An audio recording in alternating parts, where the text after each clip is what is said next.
Hey guys, hello and welcome back to my channel again. So आज हम लोग बनाने वाले हैं पूरी। सो पूरी का रेसिपी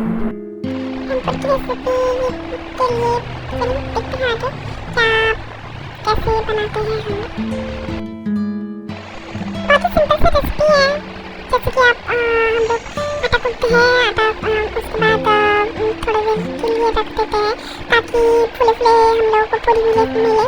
तो यही टिप्स है, प्रो टिप्स तो चलिए तो ऐसे करके आप बना लीजिए पूरी और मजे करके खाइए और क्या बोले वेदर का लुत्फ उठाइए।